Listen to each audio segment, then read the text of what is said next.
Everybody, welcome to the weekly client coaching call. This is the last one in October. Holy mackerel. I know, it's going fast, huh? I can't even believe that. Well, didn't October just start? And now Monday is Halloween, and next week it's already November. Yeah. Wow. It's fast. Yeah, flying by. All right, we're streaming everywhere. You guys are good to go. Yep. All right. So Tracy, whenever you're ready, you can lead off and we will take it away. Okay, just give me 1 second here. I'm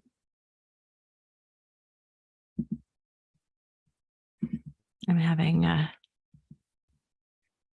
trouble finding my notes here. Hold on a second. Technical issue? Yeah, I'm just having trouble finding my notes here. I got them, but I had them on the online. So hold on. Okay. Oh, I found them. Here we go. Okay. You ready to start up the you want to start the episode? That's what I'm saying. Yeah, go. Oh, you want me to start the episode? Yeah. You sorry. start. I thought you meant like we're already streaming live. What are you talking about? All right. I'm taking the lead. No. You want me to introduce the episode? Thank you. Okay, I'm with you now. Yes, exactly. Sorry, we're a little off, everybody. That's all right. That's all right. This is actually one of the things when you record together as co-hosts and you're not in the same location, you don't always read the cues properly.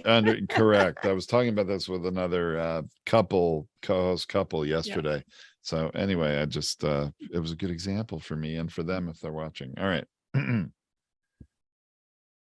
Hey everyone, welcome to Feed Your Brand. I'm Tom Hazzard, along with your co-host Tracy Hazzard, and today we're going to talk about negative SEO for podcasters, how to fix and boost your podcast Google rankings. And this is something that I think too many podcasters really don't consider. You know, I especially meet a lot of people, even if they've been podcasting for a while, that really think of their podcast as just an audio show. And they don't consider the Google impact of their podcast. And then I think SEO has only to do with their website, not to do with the podcast. So I'm very excited that we're going to talk about this today, Tracy. Yeah, I really want to. SEO stands for search engine optimization. So that doesn't just apply to Google. It applies to Apple. It applies to Spotify. It applies to Bing. It applies to, I don't know, like anything that you're using a search engine algorithm for. And so that's what we have to understand, that applies everywhere. So if we do it for Google, we're doing it for the podcast app too. It works, except that Google does a better job of tracking and I'm going to call it walking through more data than Apple or Spotify or any of the podcast search engines do, because those podcast search engines only work with title and description for episodes, and then name of the show, author, and description and category for the show itself, the show level. So that's how this basically works, is just thinking about that we really have to get in right our titles to our episodes and our descriptions. And then if we do a great job of having blogs or other things, but we're using those same titles and descriptions, then we're really doing our job across all search engines from Google through Spotify. Well, that is so important. And I'm really glad that, you know, you're sharing that and we're discussing this today. It's critical. You want to get the most out of your podcast. You want to be found by more listeners. You got to think about these things. Okay. So I want to define negative SEO and what some people call reverse SEO, which is actually what we're really talking about here. But I'm talking about negative SEO fixes because what happens is some of you may have problems. I know one who's on the call today who's had this problem before, right? So you have issues where you're being negatively associated with something that you don't want to be. It could be something distasteful. It could be scam, fraud. It could be anything having to do with somebody putting a bad review in for you or your company. So there's a whole host of things that could be happening, but there can also be what we call black hat SEO tactics happening to you as well, which is someone who wants your keyword and wants to take it and use it for themselves. So they're hijacking it. Okay, that's what negative SEO tends to be. Reverse SEO is the suppression. Boy, I can't say that. Reverse SEO is the suppression of negative links. And so that can be anything negative about you, your company, your industry. Cryptocurrency has lots of negative links associated with it, right? And it can be hijacking the ability for somebody to find your great information because it's in the way. And so that's really what we're addressing today, is these types of things. So it combines malicious attacks, purposeful attacks on you and your keywords, and trying to tarnish your reputation with Google and steal your SEO rankings away. And that can be happening in blog, in video, in podcast. It happens in all those places because they run in the same search engine. And it can, so it's malicious, but it can also be just functionally in the way. And it can also be reputation based. And so typically, and I know this from a fabulous crisis PR person who's an expert in this, who has told us again and again that when you have a reputation issue, very typically it's a former employee or a family member. Those are the two biggest areas that tarnish your reputation somewhere. Those are the ones that are out to get you. And if you think about this, you might be going through a bad divorce. You might be having some issues with a child who, your kid who's just pissed at you about something. And if we learn anything from what has gone on in the world since, maybe January 6th, it's those family members who are tanking people and really harming their reputations, and whether or not it's true or it doesn't matter.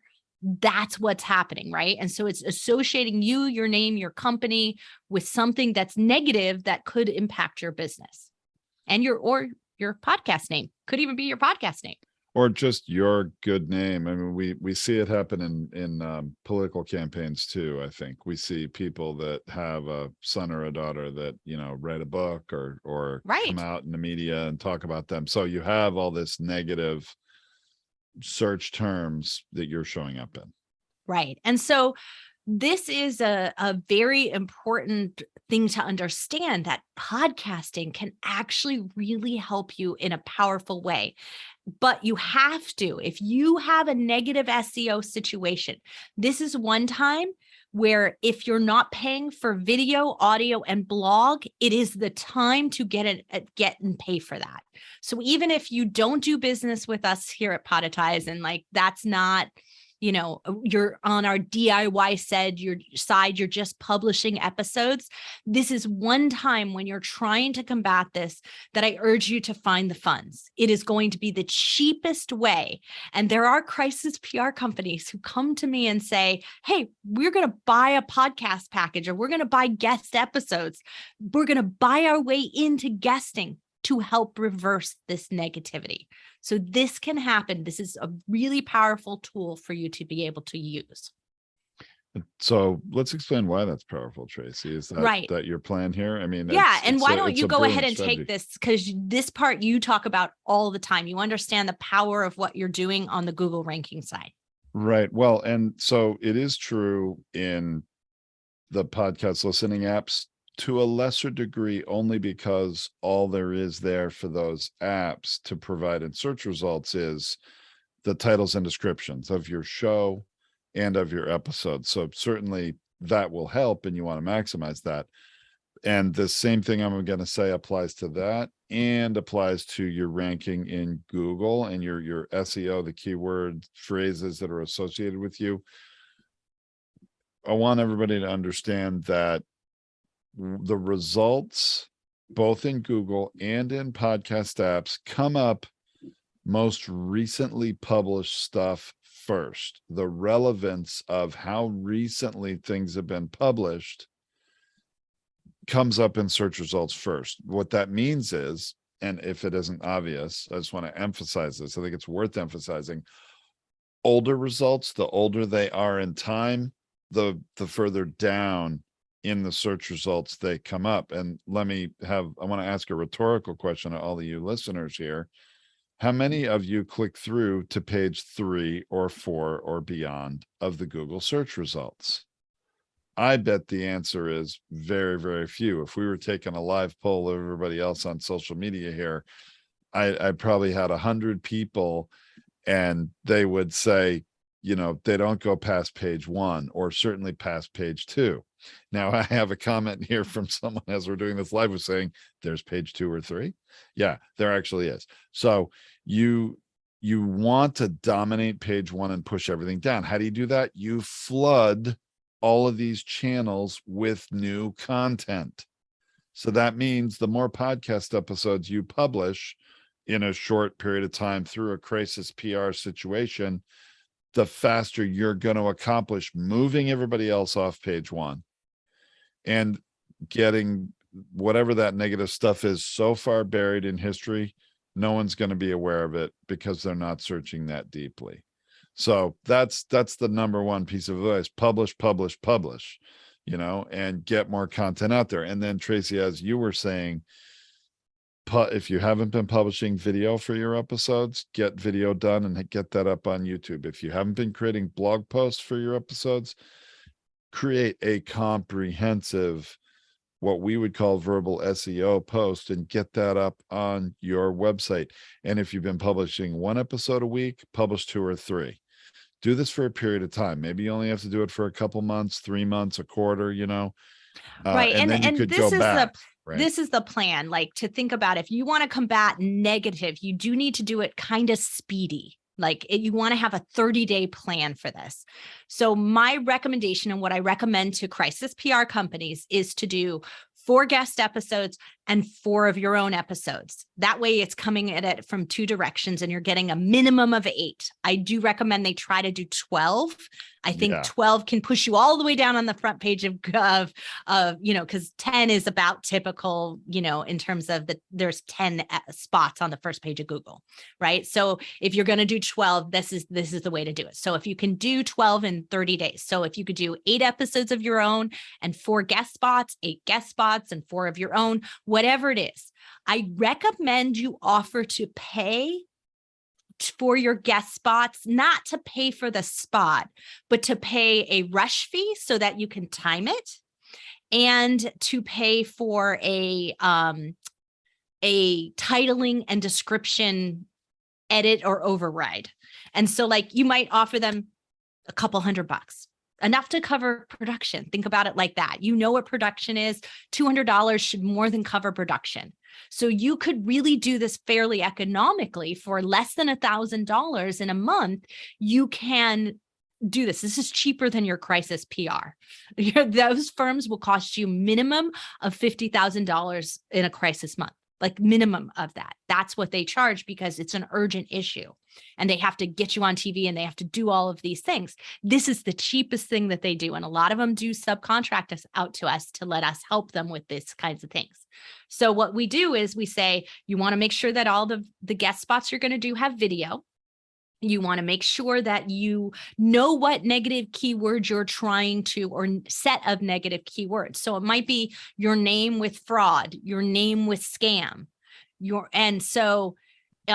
and you want to use those exact phrases. And so that's why you want to be careful about how it's used. So if you've got podetized fraud as something you're trying to combat, or we're trying to combat, is just say, understanding why reversing podetized fraud, is necessary, or there's you're always a good spinning way it to a positive. That's the word I was going to use, Tracy. There's always a way to spin that negative keyword, use it, and have it be a positive instead of a negative. And if you're really trying to push that search term down, you've got to use it. Yeah. Or explaining the fake podetized scam, right? So you've got fake podetized scam is really your keyword, but podetized scam is there because that's what's showing up in search engines. I just looked. It's not, by the way. There's nothing but that's nice positive. To know. Yeah. I mean, we have if you type in podetized fraud, what you get is our privacy policy. because we talk about fraud protection in our privacy policy, right? Like you get all of our information is like coming up when you type in any kind of negative word and the term podetize. We don't even have a bad review out there. This, you can combat a bad review, but you have to understand what keyword it's ranking for. Use that and then put the positive spin on the front or the back of it so that you're not putting it within the keyword. The keyword needs to stay exact. So this is why you want to offer to pay any guest spot to make sure that those words stay intact in the description and in the title.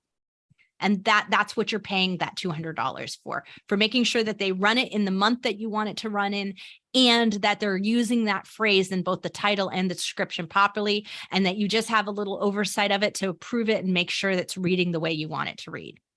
And so that's what you're paying for, right? You're not paying for advertising. You're just being regularly interviewed, and you're going to discuss and talk about what happened and why you have this negative review or why you have this negative issue. You're going to talk about it, and you're going to authentically say that, yeah, I wish this didn't happen. I wish this customer was really transparent about why they're giving this bad review, or this bad review is happening, but this person has never been a customer before. That happened to us on Facebook once. They'd never been a customer before. Why are they even bothering to do this? Why is this a problem in the world? And you could talk about it from that perspective, right? Why are fake reviews an issue? Now your whole conversation is about fake reviews, and yet you're still addressing your fake review, right? Like that happened there in a different way. And so it would be fake, podetized, fraud review or something like that.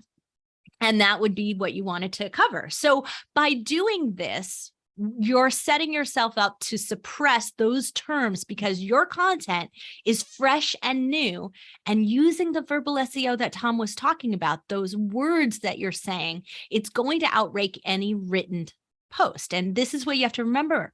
Most of these things that are done maliciously, somebody's hiding behind that. They use a fake name. They won't go on video. They very rarely, I'm going to say children of celebrities aside, right? Because obviously that's happening in the world today. Those people are willing to come out there and say something because they want the publicity of that. But for most part, when they're doing this as a black hat or malicious attack on an SEO standpoint to commandeer the keywords or to harm you, that employee doesn't want to come out, that ex-employee, your kid doesn't want to say, the divorce, they're trying to use it to defame you, but they really are trying to stay away from that official defamation territory. So they're trying to do it in a and so by not putting themselves out there or in front of that, they're trying to avoid the legal repercussions of that. And so that's where you being video, audio, blog can really come out in front of that in an authentic way, putting yourself out there. And the reality is if there's a real customer who might have been affected by that, they're going to look at that and go, wow, they really took this head on. And this is a reason for me to do business. They have integrity. So you're fighting it on both fronts. Yeah, that's really important to do, especially if it's a customer or something. And it can be kind of like playing whack-a-mole at some point, can't it? Because if they're creating a fake profile on a social media account, then, there's no real person behind it. And it's sort of on you to try to prove they're a fake account, right? Right. They're fake emails and fake profiles, and you should report them. Right? Like you should absolutely in social go in and report them and continue to report them. But it is like whack-a-mole. You're right, Tom, about that. That's hard. But the reality is that when we're talking about the Google ranking or the SEO ranking, the video, the audio, because Google owns YouTube, right? The video is going to rank. The audio is going to rank. The Google podcasts exist, right? Like these things show up in those places where this fake person, the person with who's using fake personas is hiding themselves, and they're less likely to show up there. They're also probably, if you've ever read them, they're always short, nasty posts. They're never long, right? So They're not going to go on a 30-minute interview and talk about you unless they're in that sort of like super celebrity category. So like that's going to be rare that's going to happen. And that those people can afford a crisis PR company to help combat that. But you can't, and your business can be at risk. I mean, I've seen doctors and dentists and other people with fake reviews on Yahoo, fake reviews in the system. And the only way to combat that is to pay for a program within the Yahoo system, or pay for the program within, the different review systems. And they're trying to get you to charge that. So there's actually a whole nefarious system built to do fake so that you'll buy the program. But that's outside of Google, That's outside of Google. YouTube, outside of the podcast ecosystem. So that's sort of a different subject for crisis But you PR. can, because Google would rather do content, you Mhm. can push down those review services on Google when you have content that covers it. And that's the point of what we're talking about here. So there's a couple of things I do want to make everybody aware of and thinking as we're talking about what you call reverse SEO or negative SEO fixes, which is results in what we call reverse SEO, which we're trying to reverse and fix these malicious attacks, right? We're trying to get back our keywords, get back our good name. And so part of it is that we want to make sure that we aren't contributing to the problem by how we're handling our websites and how we're handling our podcasts and how we're handling our YouTube channel. Okay. So the first thing that we want to do is make sure that we're not paying for fake stuff. You're not paying for bad backlinks. If you are paying for them, you're opening yourself up to the attacks more likely there, because they see this going on. They know they can hide the way that they do it. They can hijack your keywords, your backlinks, your results, because they see that you've already done this and there's lots of bad backlinks and other things going on there. If you are a client of ours and you think your website might be an issue, make an appointment with Tom and Cody and let them help you. Like, make an appointment with our sales team and they will review it. They will pull your thing through SEMrush and they will check on what's going on your site to see if any of these things are occurring. But don't pay for this. You know, if you've done it, don't pay for fake followers on YouTube. Don't pay for these things, fake reviews, fake comments, fake views, right? You know, you've done it. You know who you are out there. You're opening yourself up to the attack when you do this. And I'd like to add, there's no shortcut to good SEO. There isn't. There are proper ways to configure your pages of your website, your main pages and things like that. That's true. And you can add metadata, but if there's no actual text on those pages that have those keywords on them, it's not going to help you to stuff the metadata in the back end with them. Google cares about real content. And guess what? Creating a comprehensive blog post that is a speech to text, verbal SEO version of a podcast episode, Google loves that content. That's the kind of content they want to serve people. So what we're saying is, as a podcaster or videocaster, use your skill. Publish Use what you more, do. Yeah, you're all set up for success. Real organic content that's going to rank and push this other garbage down, because in comparison, the proportionality of it, what they're doing, short posts, scraping about something, not with a real person behind it, your posts, real person, quality content, video, audio, blog on that, it's going to flood the timeline of content with a lot of great stuff and push the other stuff out of relevance. Right. So check your stats overall. Like, that's the first thing, because you'll be able to tell if these backlinks are, if you've got a lot of bad backlinks and what's going on. And remember that crosslinks and the things that you do from talking about your podcast in a blog post, even if it's a short post, and you've got crosslinks to your guest and you've got crosslinks out to resources and other things like that, those are not bad. Google sees them, they're highly valued, and usually they go back and forth because the guest is also cross-linking back to you, right? So those things, they look at them, they high value, they suppress and pull down. But if you've got those bad backlinks in there, it can be counterproductive and just start to destroy the good things that you're working on. So you do want to get rid of them. You want to purge your site of them. You want to make sure you don't do them. So don't pay for them. Check your stats and take a look at them. If you start to see slow site speeds, that's also some indicators. So if you run any kind of, and we have a web maintenance program that we run here at Podetize, and we check site speeds every month. And when we see a crawl, like where it went from like it was doing really well and now it's doing really slow, usually it's slow and it's building up to getting better and better and better over time. Like, that's kind of the way it goes. And like, you just start out at like 50% or something like that. And we're helping you improve that. Like, that's the goal. But if you see that you had a really great score and then all of a sudden it starts dropping, that's usually a sign that like a whole bunch of things came in and are encumbering and rerouting things in your site, actually causing a slow load. It's usually a pre-sign of an attack. So if it's not already happening, it's coming. So that is an indicator. Bad keyword spikes. Look, if porn topics are starting to show up on your site, hacks are happening. Like, and you don't have a porn website, right? Like, I mean, if it's unrelated to your site or cryptocurrency terms and you don't have a crypto website, this is a sign of a hack that's coming or a negative SEO that is going to be coming in. So this is something you want to keep your eye on. So if you start to see these irrelevant keyword terms and you know you didn't talk about them, it's time to rethink what's going on and take a deeper dive. Content scrapes can happen. Now, this is highly unlikely to happen to a podcaster who's blogging, but it can happen if you have a website that is not WordPress. So it's more likely to happen on a HubSpot website, a Wix, a Squarespace, a Weebly, a podcast websites. And the reason is because they take longer to index if they index at all.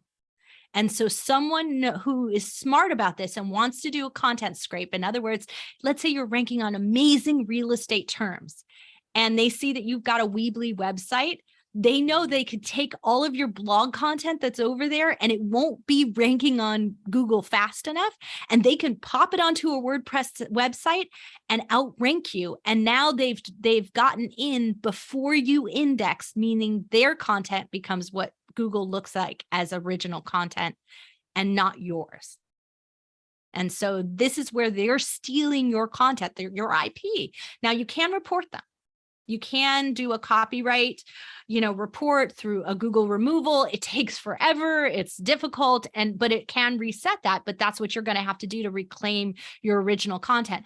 But it's highly unlikely if you're using a WordPress website and you're following the process of doing video, audio, and blog, all those things are going to outrank and rank before. It's just going to happen so quickly that Google's ranking you because you have all those three components. It's highly unlikely. Even if you only had two of those components, it's highly unlikely that Google isn't going to be ranking you faster than anyone could scrape you. And they will always then be following you and you are the original content. You're the originator. But checking your stats, checking what's going on, doing a whole review of your website, an audit of that can tell whether or not that's occurring. There are sites like Copyscape that looks for plagiarism and across the web. So if you're concerned about your content, you can type your title of your show or your opening paragraph of your blog or your description and type it in there and they'll check for plagiarism. This is how schools do this. So there's a bunch of those. If you want to look for plagiarized content, there's a bunch of free tools that you can use out there. So that's really kind of like, I just wanted to frame this up for you, that there are some things you can do to kind of indicate it, be checking on it, be sure that nothing's going to be happening to you if you're worried about it, especially if you're in an area where there's a lot of scams and other things. I'd say real estate, finance, cryptocurrency, of course, anything, porn related, like if that is your industry, right? Like that, those things happen. The music industry, it happens a lot in the music industry as well. So if you're covering the music industry or you have a music based podcast, it can happen over there as well. So those are some big industries that it's just comment on. Are there any ones I'm missing, Tom, that you can think of off the top of your head? Actually, I mean, I'm sure there are. I wasn't really thinking about that right now, but what I was thinking is, boy, Tracy, I'm glad you're on my team. And you're not like against me, because knowing how to fix it means you also know how to try to attack someone if you really wanted to. And I don't want to be. I would never use my skills for bad. That. I only use my skills for good. I understand that. That is true, but it's actually, what a brilliant scheme if you were not wanting to do everything completely ethically, to know that Google is not in alignment with Weebly websites at all. They're also not very much in alignment with Wix websites. So if there's good content there, you could scrape that content and put it on a WordPress site, and Google isn't going to pay attention to the Weebly or the Wix site much at all, really. And they're not even going to flag it as duplicate content because it's going to, they're not really fully indexing some of these other platforms. It's never a good idea, I think, for anybody to duplicate content and put it on their own website. If Google does eventually see there's duplicate content on more than one site, like on more than one WordPress site, no, that'll negatively impact both websites. So duplicate content is not a good thing. But is Google going to see it as duplicate content if it's on one of these other platforms that just doesn't get indexed properly? Maybe They not. won't even notice it. That's Maybe why it not. doesn't. I know. Yeah. And that's why I'm like, oh my gosh, in some Yeah. ways, brilliant, maybe sinister somewhat, but tactic to try to steal someone's authority, and it's Right. not good. And I really don't recommend trying to fight it, honestly. So- I mean, even the copyright law, if you own the copyright, that's not a path that's going to produce good It's not results for you to try fast. to I mean, fight it. No, there not is at a all. takedown process, and you should do it if you've gotten like a whole bunch of stuff scraped. Like if you got your entire blog scraped, you should definitely report the website, because Google will take down the whole website. They'll delist them. So like that can happen, but it does take time. There's a whole process for it. Yeah. But there is a process. That's the important part. Right? There is a process for it. And by Right. the fact that that's your voice on there, and you've got the voice associated with the transcript, with the, like, all of those things, like there's really no way for them to argue that you're not the copyright holder. Like there's no argument on the other side. They'll just move it on and take down the site. They'll start a new one somewhere else eventually, and you'll have to take it down again. Like it just happens like that. But my concern is actually that I think that this is going to happen more if you're not taking your podcast and turning it into the written word. I think that it's going to start happening where someone's going to get wise to what we've been talking about and what we've been doing, and that they're going to say, well, hey, I want to start a power website in the real estate space. And this podcast over here has no website blog. They've got a landing page, or they've just got this, click funnel. Like that's all they've got is a click funnel. They have their podcast, but if I took their podcast and transcribed the thing and threw it on a website, Google would be ranking me for their keywords in no time at all. And all I had to do was take all the links within that and send the links to my stuff, to whatever it is that I want to sell and advertise for. Like I said, I'm glad you're on my team. I mean, that's true though. I mean, if you are not, I think it's an interesting point, even if someone's intention isn't so nefarious, is that when you have content out there as a podcast only or as a video cast only on YouTube, and you don't have a website, or you have a website and you don't have a blog, and you're not using the written form of your own content, I sort of feel like, shame on you, really, because you are just leaving all kinds of value on the table.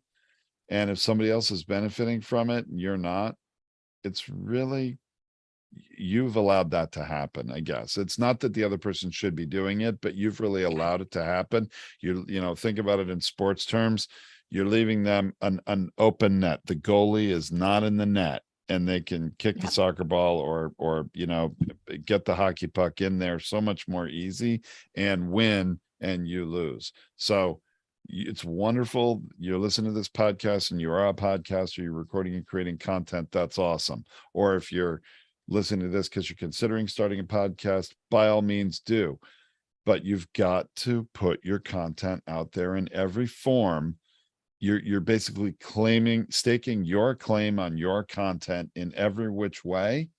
That makes it not only harder for someone. I mean, someone could do it. Someone could attack your site. Sure. It really doesn't happen all that often. What you're doing is building a bigger moat around your territory and making it harder for someone else to compete with you. That's really the big message. Well, and right? this is what I want to say. Look, black hat hackers and people who do this, like, I mean, they are nefarious. They know what they're doing. They're being malicious about this, right? So they're way ahead of all of us, right? Like, there's no question about it. Like, I've got my eye on this, Technologically, but sure. like the tactics that they use, or the way trolls come into YouTube and why they're hijacking comments and doing stuff like that is just like, it doesn't have common sense to most people. So you look at it and you think it's a one-off, but it's a pattern of behavior. It has to have something that's of value to them at the end of the day that they're making money off of, or they wouldn't take time to do it. So like, there's a whole industry doing this. So that's going to happen anyway. But the reality is that if you're doing the best practices, you're just not an easy mark. And that's the Exactly. difference there, right? And they're But going to go for the easier marks first. right? They so Yeah. are, right? So that's easy for them. The second thing, though, is that if you think about this, if you built in these best practices that make some malicious hacker think twice before coming after you, you're also got to be beating out your lazy competitors, because most people will not put the amount of work in, or the time in, or the thought in. And I don't think that what we do here is a lot of work. I think that it has a lot of best practices built into it. So it's extremely effective for as little work as you can possibly do. That's how I look at it. I want us to do as little as possible and get the maximum results and benefits and competitive advantage as possible. And if that helps us fend off hackers as well, then let's do it, right? Like, Yeah, trolls. I agree with that statement, Tracy. It's very good, but I also think we should be transparent with our listeners here that it does take work, though, to do it's not everything work. and do it right. You either have to spend quite a bit of time doing it yourself if you're bootstrapping it, or you've got to pay to save time and have someone else do it for you. It's going to take one or the other, right? And it's all, I remember learning this in college, a very important rule in business. The three variables of anything in business are time, cost, and quality. Right? You can have any two at the expense of the third. You can do it cheap, but it's going to take you a lot of time, and quality is probably not going to be best practices. If you want quality, you've got to put in. You can have high quality in every what you want, but you've got to put the time in. If you're not going to spend the money, there's the three, right? You can have the two at the expense of the third. You can have high quality and you can have it fast, but you're going to have to pay for it, right? Yeah. You're going to have to spend some money. So I mean, those are sort of the three pillars. Our goal is to try to keep the cost to be like really reasonable. Like, it's not something that we want to be gouging, right? There are people out there that are just in college, maybe starting a podcast. They don't have the money to spend on it. And so we understand that, but you can have it be the best. You got to put in the time, though. To create absolutely. So I just want to recap really quick, just in case you're having any of these issues. I want you to know that we're here to support you on this. So if you want to figure out a strategy, we're here for you. This is a great time. If you join the coaching call and you say, I need a strategy for this, we'll pop you on, we'll hot seat you, we'll talk to you about this here. You can also make private one-on-ones, and you could do some things like that if you need to do that as well. This is something that we can help you. It's kind of like a specialized topic and guesting strategy that you can put into place. So I want you to know that that's available to you if you need it. Okay. But here's my 3 guides for it. Every piece of content, everything that you do must be 30 minutes or longer. It's not powerful enough if it's shorter than 30 minutes. So you don't want to go on somebody's 10-minute show. You don't want to go on a TikTok. That's not going to be as useful to you as doing a 30-minute guest spot or longer, or doing your own show for 30 minutes. Okay. So thinking about that, everything needs to be 30 minutes. You want to do at minimum 8 in 30 days, 8 pieces of content in 30 days. And if you can do it, do 12. So my recommendation to you, if you've already got your podcast and you're doing 4 episodes, do your 4 regular episodes. Don't make them all customized to the topic area. And you're going to do 4 that are specifically to combat the negative SEO, the keyword changes that you need. So you're going to do 4 of those, 4 guest spots, So you're going to guest on somebody else's show because that's outside authority. So 4 guest spots, 4 of your own that are targeted at those keywords, and 4 of your regular, because that still helps you rank because it's new content in your space. It's helping to also build up that Google ranking for you overall and keeping your site authority in play. So that's my recommendation to you on those, is those areas. And then of course, get a website check, get an audit. If you're in this situation, really assess the situation properly throughout. Don't just look and say, oh my gosh, that's happening on the first page of Google, and not check your website. Point of emphasis here for those of you new podcasters listening to this, or podcasters that started and thought, well, it's all about being on all the listening apps. Well, if you don't have a website, you are missing out. You need a website. Just point of emphasis. You got to have a website. Burn that in your brain. Yeah, it's going to change the way you are discovered on your own podcast app. In addition, right? It's going to change the conversion, and it's going to do so much power for you. It has the most longevity return on investment over a long period of time. Okay. That's well, it. I think we've covered that one. That's maybe a little longer than our typical episode, but boy, this is a lot really to unpack. And we even, in a lot of ways, just scratched the surface. I mean, you could take a deep dive into SEO and get lost for years. Yeah. But you've got to start somewhere. Fortunately, podcasters, speak your way to it. It's your best plan. Okay, cool. Well, thanks everyone for listening to this episode of Feed Your Brand. Tom and I are here every week because we do this as a live stream and coaching call for our clients. And we are live on LinkedIn, Facebook, Twitter, YouTube every single week. So you can catch it there. And you can, of course, join Podetize, join into our coaching call and get hot seated and ask questions, which is what we don't share with you on this podcast. All right, everyone. Thanks for listening. We'll be back next week with another great episode. This has been Tom and Tracy Hazzard on Feed Your Brand. Awesome. There you go. Yeah, everybody. I don't want to have an awkward throw where we have 2 seconds I already when I said throw. something. Yeah, we stopped doing that a few weeks ago. So yeah. All right. Okay. Let's see. Great to have some people Cody? live here. Yeah. Can you, when you push this episode through to the team, can you, hold on. I got to mute myself for 1 sec while you continue, Tracy. So Cody, the title of this episode, and so for everyone listening, this is something that they should notice. It's negative SEO, great, your keywords right there. How to fix it and boost your podcast Google rankings.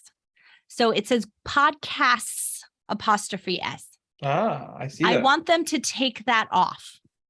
Got it. So it should say boost your podcast Google rankings. Boom. And just like that, all of the streaming titles have changed. Right. Because now actually we have 2 sets of keywords in here. We have negative SEO and we have podcast Google rankings. Nice. And so Google sometimes will utilize like focus keywords and sub keywords. And so we're using 2 in this sentence. And so or in this title. So there's no reason not to. So thinking about it, that it's more for searching than it is for Google ranking. Okay. So if somebody wanted to say podcast Google ranking, and how do I get my podcast Google ranking up, or something like that, right? Now it's showing up because of that. Our episode would show up when you searched on that term, but the apostrophe S can mess it up. Understandable. We will get that fixed and make sure that that's pushed for the episode. Yep. And so we have a new person who's working on this. So we promoted a person in our social media team, and he's new to handling this. So some of these nuances he may not be as attuned to. So by showing him with making the adjustment here, you're training him as well. Oh yeah. He's great to work with so far. He's great to work with. He's awesome. That's why we promoted him. Yeah. But at the same time, like there's things to learn, nuances that come over time where you realize, oh, if I had just done that, I would have gotten a better score on my headline score. My voice was just crashing out there. So do we have any questions from anyone? And look, like we have people here who I actually have 3 clients right now. We have 3 clients in the system who have either had this problem that we talked about today in the past or are going through it right now. So that's not a huge portion. I'm so glad, out of 1,000 clients, we've got 4 people but it is an issue. It's not a non-issue. And Cody, interesting thing that came up is Tom's sister has a new podcast with us. It's fantastic. It's called Weekend Crafting Adventures with Kim Watalowitz. And she got trolled this past week on YouTube. And it's actually the same thing. It's because she's starting to rank. Yeah. Oh, Scott, thank you. So, we've got somebody raising their hand here. Oh, Rosie, allowing to talk here. Go ahead. Hey, Tracy. So my understanding is, unless we've been trolled, we don't need to do this whole process, correct? So yeah, you don't need to preemptively go, Rosie's a Linkus fraud and do an episode on that or anything. So unless it happens to you, yeah, you don't need to do that. But knowing that you already have your blogs, your podcasts, your video casts going in, you're actually preventing a lot of issues with the authentic content in the Google ranking to begin with. You're kind of setting yourself up so people are less likely to do it to you. Got it. Okay. And then considering that my website is new or newer, like in the last few months, how long does it take? And first of all, where can I see if it's where it's ranking? Well, so if you are seeing scores in you're in the Podetize hosting, right? Side of things? Yeah. Yeah. Yes. So if you're hosting on Podetize, your website stats and your podcast stats are both there. Yeah, so I see those. If you're seeing website stats show up, then you are out of the Google sandbox. That's what they call it. Okay, I have to figure out. So if you're not seeing anything show up there yet, then it means that you're still in the Google sandbox. There's really nothing, unfortunately, we can do about it. Sometimes it just takes Google longer than others. But hey, Tom, can you check Rosie for me? Check. Yeah, where would I Check her see that, website. Tom, on my website? Because she's No woman site. left behind. Yeah. Okay, I'm sorry. Where would you see what are we looking So for? I was telling her that if she's seeing stats in the pod for her website in the podcast side on the Podetize hosting, then it means she's out of the Google sandbox because SEMrush is ranking her essentially. But maybe you could just check her site and see if it's come out of the Google sandbox yet, because it's relatively new. Yeah, you can't see it on your own website. That's what I was confused about. Yeah. No, you're typing her into our system.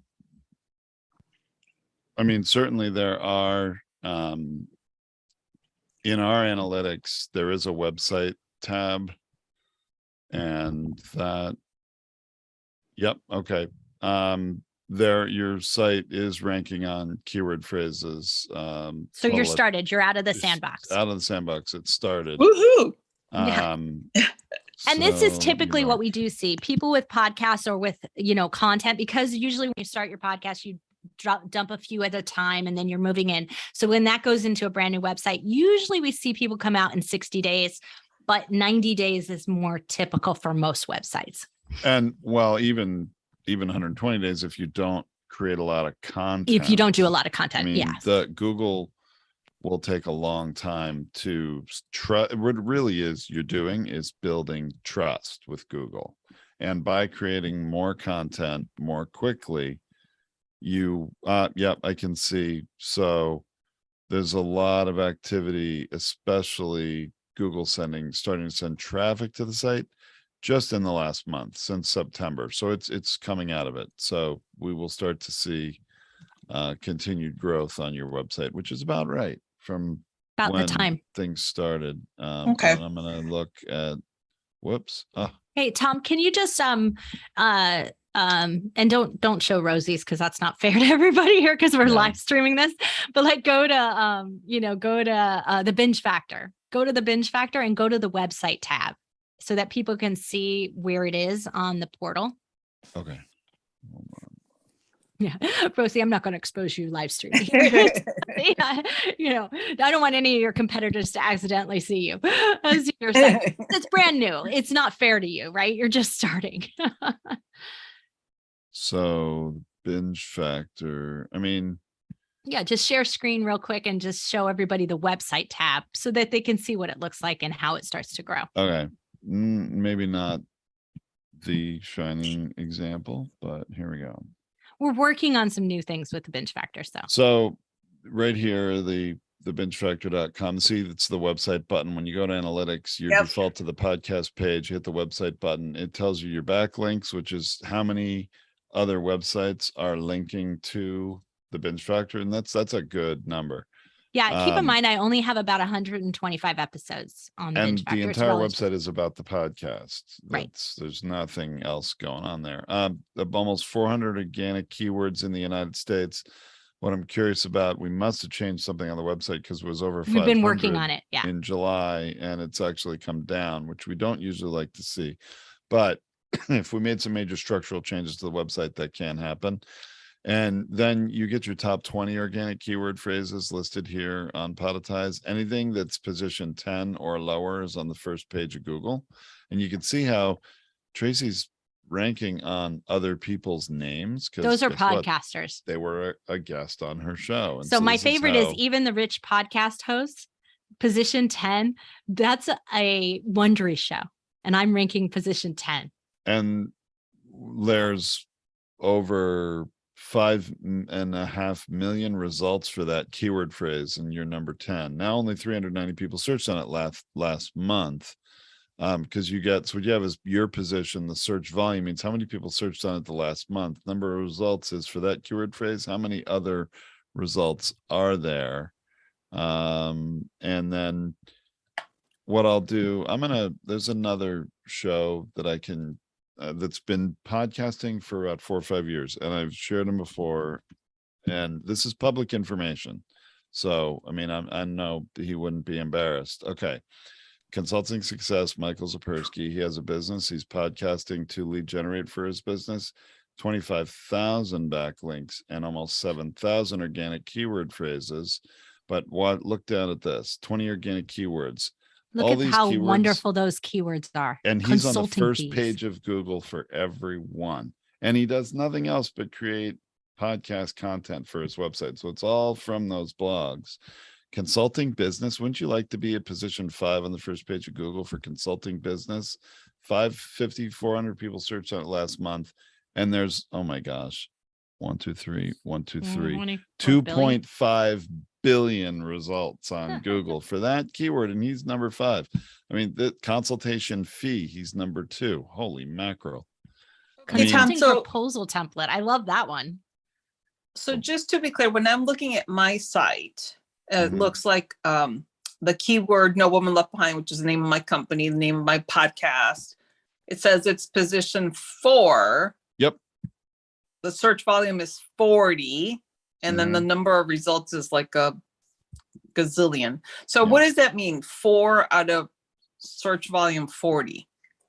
Meaning that only 40 people searched. It's not out of your position 4 out of the total number of results, which you said was a whole lot. Yeah, it's like one. Yeah. So position, and this is interesting. Maybe we should consider on our graph swatching the rows, number of results in the search volume, because the first and the third are directly, one is directly related to, well, they're both related to each other. So you'd be position 4 of that total number of results. The search volume is just how many people searched for that term in Google in the last month. Okay. So 40 people is what you're saying searched on that in the last month. So those 40 people, if you're position 4, yeah, they saw your result. Whether they clicked on it, I don't know. That's a different metric that only Google Analytics would tell you. Got it. Okay.